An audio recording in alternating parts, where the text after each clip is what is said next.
Dear lovely viewers, welcome to all and welcome to my channel Unique Learning English. Dear viewers, now I am going to discuss a topic that is omission of article. অর্থাৎ কোথায় article বসে না, article কোথায় বসে না অর্থাৎ ক্রসের ব্যবহার সম্পর্কে আজকে আলোচনা করব. Let us discuss in details.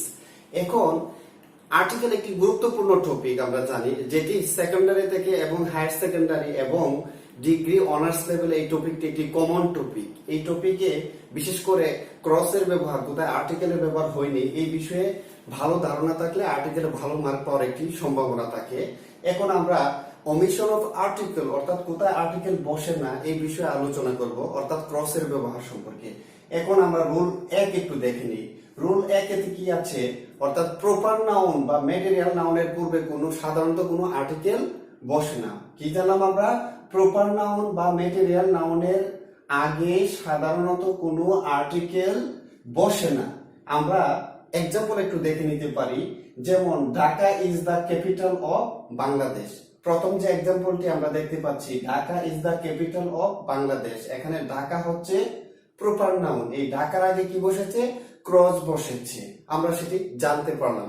তারপর আরেকটি এক্সাম্পল আমরা দেখে নিব, gold is a precious metal. অর্থাৎ gold is a precious metal, এখানে গোল্ড হচ্ছে একটি ম্যাটেরিয়াল নাউন. এই ম্যাটেরিয়াল নাউনের আগে কি বসেছে? ক্রস বসেছে. ডিয়ার লার্নার্স, তারপর আরেকটি এক্সাম্পল আমরা দেখে নিতে পারি, যেমন rose is a beautiful flower. এখানে রোজ হচ্ছে প্রপার নাউন, অর্থাৎ প্রপার নাউন বিষয়টাকে একটু জেনে নেওয়া দরকার. প্রপার নাউন হবে কমন নাউন থেকে যখন আলাদা হয়ে বিশেষ একটি নাম আসবে সেটাকে বলা হয় প্রপার নাউন. যেমন ফ্লাওয়ার, ফ্লাওয়ার বলতে এখানে আমরা কমন সার্বজনীন, কিন্তু রোজ হচ্ছে ফুলের মধ্যে এক প্রকারের ফুল, এখানে রোজকে আমরা প্রপার নাউন ধরবো. এই প্রপার নাউনের আগে কি বসেছে? ক্রস বসেছে. আমরা রুল 1 জানতে পারি. Let us discuss rule 2. Rule 2 হচ্ছে অ্যাবস্ট্রাক্ট নাউনের পূর্বে সাধারণত কোনো আর্টিকেল বসে না. অ্যাবস্ট্রাক্ট নাউন বিষয়টা কি? যা ছোঁয়া যায় না, ধরা যায় না, যার কোনো আকৃতি নেই, যে শব্দ দ্বারা, যে নাউন দ্বারা কোনো গুণ প্রকাশ করে, গুণাবলী বোঝানো হয়, প্রকাশ বা নির্দেশ করে, এই ধরনের নাউনকে অ্যাবস্ট্রাক্ট নাউন বলে. এই ধরনের অ্যাবস্ট্রাক্ট নাউনের পূর্বে সাধারণত কোনো আর্টিকেল বসে না. চলো একটু এক্সাম্পল আমরা দেখে নেই. যেমন honesty is the best policy. আমরা কি জানলাম? Honesty is the best policy. এখানে অনেস্টি হচ্ছে অ্যাবস্ট্রাক্ট নাউন. এই অ্যাবস্ট্রাক্ট নাউনের আগে কি বসেছে? ক্রস বসেছে, এখানে কোনো আর্টিকেল বসবে না. তারপরে আমরা আরেকটি এক্সাম্পল দেখে নেই, kindness is a great virtue. এখানে কাইন্ডনেস হচ্ছে একটি গুণাবলী, একটি অ্যাবস্ট্রাক্ট নাউন, যা দ্বারা গুণ প্রকাশ করা হচ্ছে. এই কাইন্ডনেস একটি অ্যাবস্ট্রাক্ট নাউন. এই কাইন্ডনেস এর পূর্বে কি বসেছে? ক্রস বসেছে, অর্থাৎ ক্রসের ব্যবহার জানতে পারলাম. অ্যাবস্ট্রাক্ট নাউনের পূর্বে সাধারণত কোনো আর্টিকেল বসে না. তবে অ্যাবস্ট্রাক্ট নাউন দ্বারা যদি স্পেসিফিক কোনো ব্যক্তিকে নির্দেশ করে, কোনো ব্যক্তির গুণকে প্রকাশ করে, তখন তার আগে দা বসে, সেটা দার ব্যবহারে আমরা জানতে পারি. চলো রুল 3 একটু দেখে নেই. রুল 3 তে কি আছে? আনকাউন্টেবল নাউনের আগে সাধারণত কোনো আর্টিকেল বসে না. অর্থাৎ আনকাউন্টেবল নাউন যখন হবে তার আগে কোনো আর্টিকেল সাধারণত বসে না. আনকাউন্টেবল নাউন কি? যা গণনা করা যায় না, যা পরিমাপ করা যায়, এই জাতীয় যত নাউন আছে এগুলোর আগে কি বসবে? ক্রস বসবে, কোনো আর্টিকেল বসবে না. যেমন আমরা এক্সাম্পল একটু দেখে নেই, I am fond of milk. এখানে মিল্ক হচ্ছে আনকাউন্টেবল নাউন. মিল্ক কখনো গণনা করা যায় না, এখানে তরল পদার্থ, এটাকে পরিমাপ করা যায়, এই জন্য এর পূর্বে কি বসেছে? ক্রস বসেছে. ডিয়ার লার্নার্স, তারপর আমরা আরেকটা এক্সাম্পল দেখে নিব, rice is our staple food. অর্থাৎ rice is our staple food, ভাত হচ্ছে আমাদের প্রধান খাবার. এখানে রাইস হচ্ছে আনকাউন্টেবল নাউন. এই রাইসের পূর্বে কি বসেছে? ক্রস বসেছে. সেটি আমরা রুল 3 তে জানতে পারবো. Let us no rule 4. Rule 4 এ কি আছে আমরা একটু দেখে নিই. সমগ্র জাতি বোঝাতে প্লুরাল নাউনের পূর্বে কোনো আর্টিকেল বসে না. অর্থাৎ আবারও বলছি, সমগ্র জাতি বোঝাতে প্লুরাল নাউনের আগে সাধারণত কোনো আর্টিকেল বসে না. যেমন আমরা এক্সাম্পলটা দেখলে আরো ক্লিয়ার বুঝতে পারবো. চলো এক্সাম্পল একটু দেখে নেই. যেমন কাউস আর ডোমেস্টিক অ্যানিমেল. এখানে কাউ হচ্ছে কাউর সাথে কি বসেছে? এস বসেছে. এস যুক্ত হওয়ার কারণে এটা কি হয়ে গেছে? প্লুরাল নাউন, কিন্তু এককভাবে কি বোঝানো হচ্ছে? অর্থাৎ গাভী একটি শ্রেণীকে, সমগ্র জাতিকে বোঝানো হচ্ছে. কাউস আর ডোমেস্টিক অ্যানিমেলস. এখানে কাউর সাথে কি বসেছে? কাউর আগে ক্রস বসেছে, সেটি আমরা একটি এক্সাম্পলে জানতে পারলাম। তারপরে দ্বিতীয় যে এক্সাম্পলটি আমরা একটু দেখে নিব, রোজেস আর বিউটিফুল ফ্লাওয়ার্স। এখানে রোজের সাথে এর যুক্ত হয়ে অর্থাৎ প্লুরাল নাউন বোঝানো হচ্ছে এবং সমগ্র জাতি অর্থাৎ সমগ্র একটি শ্রেণী একটি ফুলকে, রোজ একটি প্রকারের এক শ্রেণীর ফুল, এই ফুলকে বোঝাতে গিয়ে এর যুক্ত হয়ে প্লুরাল নাউন হয়েছে, কিন্তু তার পূর্বে ক্রসের ব্যবহার হয়েছে, সেটা আমরা রুল 4 জানতে পারলাম। অর্থাৎ সমগ্র জাতি বোঝাতে প্লুরাল নাউনের পূর্বে ক্রস বসে আমরা দুটি এক্সাম্পল দেখে আরো ক্লিয়ার বুঝতে পারলাম। ডিয়ার লার্নার্স, রুল 5 একটু আমরা দেখে নেই, কোথায় ক্রস বসবে না সেটা একটা দেখে নেই। রুল 5 হচ্ছে সাধারণত school, college, university, mosque, temple, তারপরে church, bed, hospital, market, prison ইত্যাদি শব্দের পূর্বে সাধারণত কোনো আর্টিকেল বসে না, আর্টিকেলের ব্যবহার হয় না। আমরা একটু এক্সাম্পল দেখে নেই, যেমন দিনা গোস টু কলেজ। এখানে দিনা গোস টু কলেজ, এখানে কলেজের নামের পূর্বে সাধারণত আর্টিকেল বসেনি, ক্রসের ব্যবহার হয়েছে। তারপরে আরেকটি এক্সাম্পল আমি দেখে নেই, I am going to hospital. এখানে I am going to hospital, হসপিটালের আগে ক্রস বসেছে। অর্থাৎ রুল 5 আমরা জানতে পারলাম কি, school, college, university, temple, church, mosque, hospital, market, prison ইত্যাদি শব্দের পূর্বে সাধারণত কোনো আর্টিকেল বসে না, সেখানে ক্রসের ব্যবহার হয়। রুল 5 আমরা সেটি জানতে পারলাম। ডিয়ার লার্নার্স, আমরা রুল 6 একটু দেখে নিব। 6 এ কি আছে একটু দেখে নেই, ভাষার নামের পূর্বে আর্টিকেল বসে না। অর্থাৎ কি, ভাষার নামের পূর্বে আর্টিকেল বসে না, আর্টিকেল বসলে তা কোনো জাতিকে নির্দেশ করে। অর্থাৎ কি জানলাম, ভাষার নামের আগে কোনো আর্টিকেল বসে না, যদি আর্টিকেল বসে তা আর ভাষা থাকে না, তা কোনো জাতিকে নির্দেশ করে। এখন আমরা একটু এক্সাম্পল দেখে নিই, এক্সাম্পল দেখলে আরো ক্লিয়ার হয়ে যাবে আমাদের কাছে বিষয়টি। যেমন he speaks English like the English. এখানে কি বসেছে, he speaks English like the English. এখানে হি স্পিক্স ইংলিশ, এখানে প্রথম যে ইংলিশ আছে এর আগে ক্রস বসেছে, এখানে কি বসেছে, ইংলিশ দ্বারা এখানে ভাষাকে বোঝানো হয়েছে। তারপরে যে লাস্টে আছে লাইক দ্য ইংলিশ, এখানে পরবর্তীতে যে ইংলিশের আগে ক্রস আছে সেখানে জাতিকে বোঝানো হয়েছে। আমরা প্রথম এক্সাম্পলের মাধ্যমে ক্লিয়ার বুঝতে পারলাম। লাস্ট আরেকটি এক্সাম্পল আমরা একটু দেখে নেই, দিনা can speak French like the French. অর্থাৎ দিনা ক্যান স্পিক, এখানে কি বসেছে, ফ্রেঞ্চ। এখানে ফ্রেঞ্চ একটি ভাষাকে বোঝানো হচ্ছে। তারপরে যে লাইকের পরে যে দা বসেছে এবং ফ্রান্সকে বোঝানো হচ্ছে, ফ্রান্স একটি জাতিকে বোঝানো হয়েছে। অর্থাৎ ভাষা, এখানে যখন কোনো ভাষার নামের আগে কখনো আর্টিকেল বসে না, যখন কোনো ভাষা অর্থে যখন এর আগে দা বসবে তখন আর ভাষা থাকবে না, তখন কোনো জাতিকে বোঝানো হবে। Let us discuss rule 7।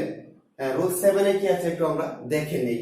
খেলার নামের আগে বা খাবার সংক্রান্ত এসব বিষয়ের পূর্বে আর্টিকেল বসে না। অর্থাৎ খেলার নামের পূর্বে বা খাবার সংক্রান্ত যে বিষয় আছে এইগুলোর আগে সাধারণত কোনো আর্টিকেল বসে না। হ্যাঁ, আমরা একটু এক্সাম্পল দেখে নেই, যেমন we want to play football, cricket, badminton, hockey. এখানে এগুলো খেলার নাম, এগুলোর আগে কখনো কোনো আর্টিকেল বসবে না। তারপরে আরেকটি বিষয় যেটি কিন্তু বিশেষ দ্রষ্টব্য, কিন্তু খাবার সংক্রান্ত বিষয়ের পূর্বে যদি কোনো অ্যাডজেক্টিভ যুক্ত হয়, অর্থাৎ খাবার সংক্রান্ত কোনো বিষয়ের পূর্বে যখন কোনো অ্যাডজেক্টিভ যুক্ত হবে তখন তার আগে অবশ্যই আর্টিকেল বসবে।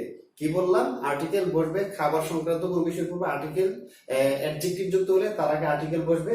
যেমন আমরা একটু এক্সাম্পল দেখে নেই, he had a late lunch today. এখানে কি বসেছে, হি হ্যাড, এরপরে এ বসেছে article, late lunch today.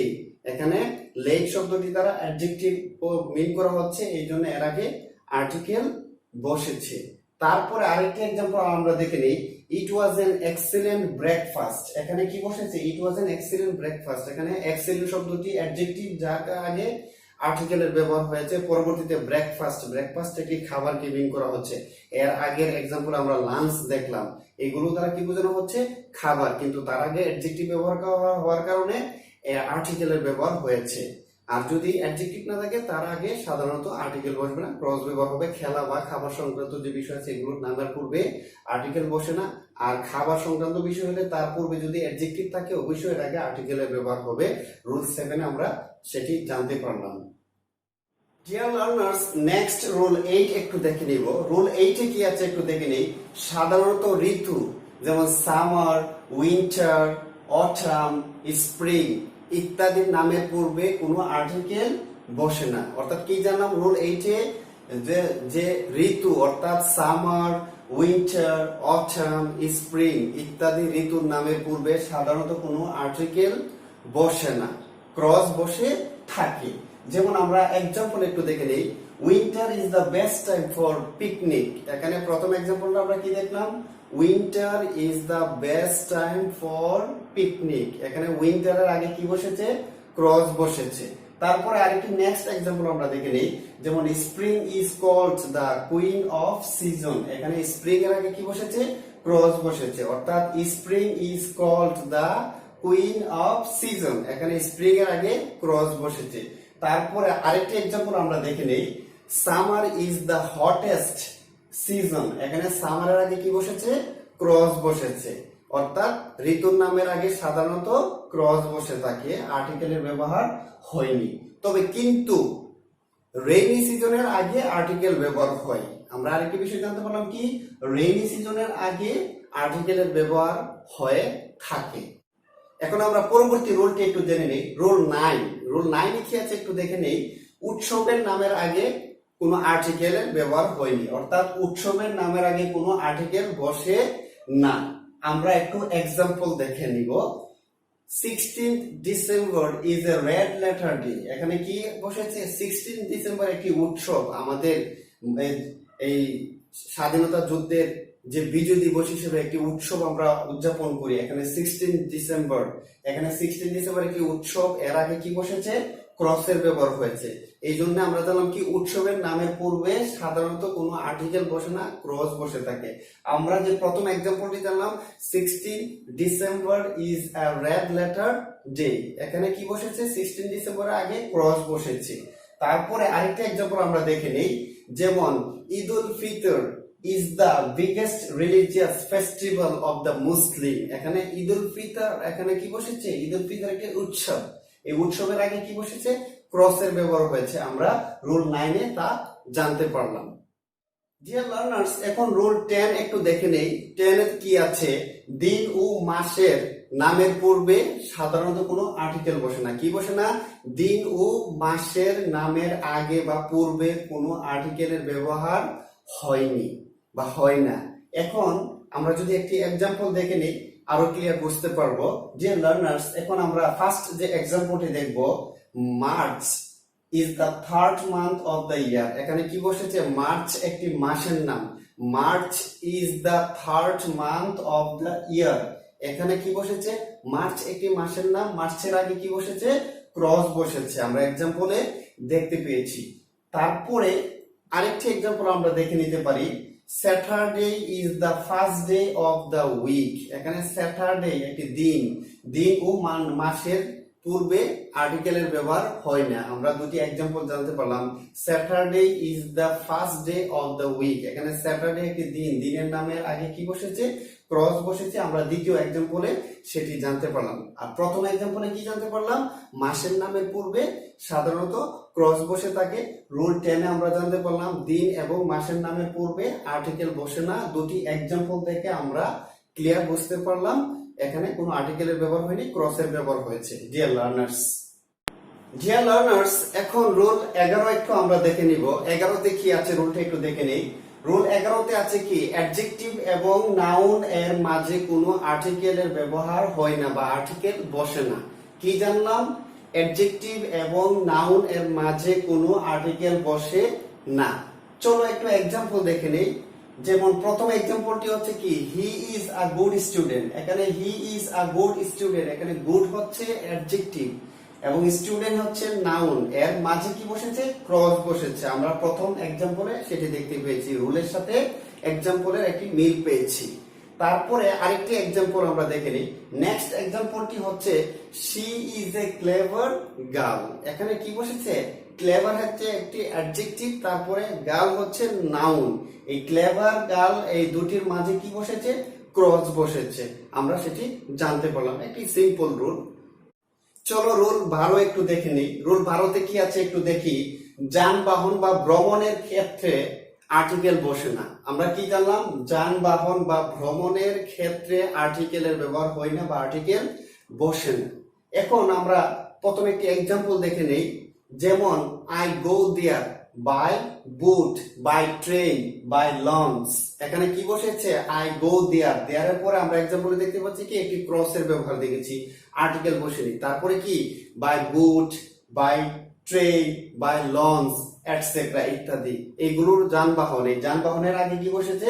Cross বসেছে। আমরা সেটি জানতে পারলাম, একদম সহজ রুল। অর্থাৎ যানবাহন বা ভ্রমণের ক্ষেত্রে সাধারণত এর পূর্বে আর্টিকেল বসে না।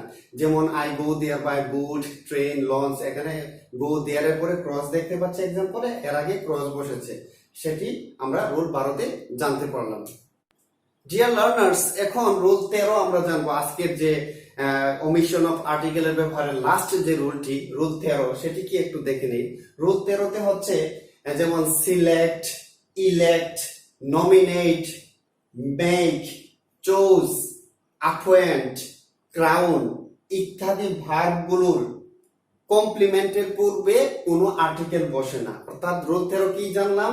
Select, elect, nominate, make, choose, appoint, crown ইত্যাদি ভার্বের কমপ্লিমেন্টের পূর্বে কোনো আর্টিকেল বসে না।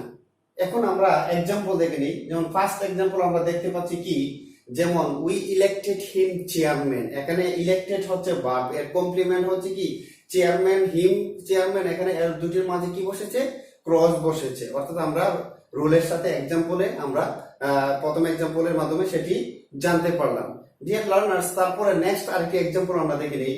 দে মেড মি চেয়ারম্যান। এখানে মেড হচ্ছে ভার্ব, রুলের মধ্যে মেড শব্দটি মেক থেকে মেড, তারপরে they made me chairman, made এর কমপ্লিমেন্ট হচ্ছে মি চেয়ারম্যান। এখানে মেড এর পরে ক্রসের ব্যবহার আমরা দেখতে পাচ্ছি এই एग्जांपलेর মাধ্যমে। তারপরে আরেকটি एग्जांपल আমরা দেখে নেই। যেমন হি ওয়াজ ইলেক্টেড ক্যাপ্টেন। এখানে হি ওয়াজ ইলেক্টেড, ইলেক্ট একটি ভার্ব, এই ইলেক্টেড এর পরে কি হচ্ছে? এর কমপ্লিমেন্ট হচ্ছে ক্যাপ্টেন। এখানে ইলেক্টেড এর পরে কি বসেছে? ক্রস বসেছে। আমরা সেই রুলটি एग्जांपलेর মাধ্যমে বুঝতে পারলাম। এইসব ভার্বের পরে এই ভার্বের যে কমপ্লিমেন্ট থাকবে, এই কমপ্লিমেন্টের পূর্বে কি বসবে? ক্রস বসবে। ডিয়ার লার্নার্স, আজকে আমরা ওমিশন অফ আর্টিকেল, অর্থাৎ কোথায় আর্টিকেল বসবে না, ক্রসের ব্যবহার হবে, সেটি সম্পর্কে রুল আলোচনা করলাম। আশা করি এই রুলগুলো ভালোভাবে দেখলে ডিয়ার লার্নার্স সকলেরই আর্টিকেলের ব্যবহার করার ক্ষেত্রে, অর্থাৎ ক্রসের ব্যবহার যেখানে আর্টিকেল বসবে না, এই বিষয়ে যখন ক্লিয়ার ধারণা হবে, আর্টিকেলে ভালো মার্ক পাওয়ার একটি সম্ভাবনা থাকবে। তো আর্টিকেল ব্যবহার করার ক্ষেত্রে ওমিশন অফ আর্টিকেল একটি গুরুত্বপূর্ণ বিষয়। আজকে আমি এই রুলগুলো আলোচনা করলাম। আশা করি সকলে এই রুলগুলো ভালোভাবে দেখলে সকলেরই কনফিডেন্স লেভেল বৃদ্ধি পাবে। I would like to invite all of you to subscribe my channel। অর্থাৎ যারা অলরেডি সাবস্ক্রাইব করেছেন তাদেরকে ধন্যবাদ, আর যারা নতুন আমার এই ভিডিওটি দেখছেন তাদেরকে অবশ্যই বলবো সাবস্ক্রাইব করে নেবেন এবং বেল আইকনে ক্লিক করে রাখবেন, যাতে নতুন নতুন আরো ভিডিও সহজে পেতে পারেন। সকলকে ধন্যবাদ, সকলে ভালো থাকবেন। আল্লাহ হাফেজ।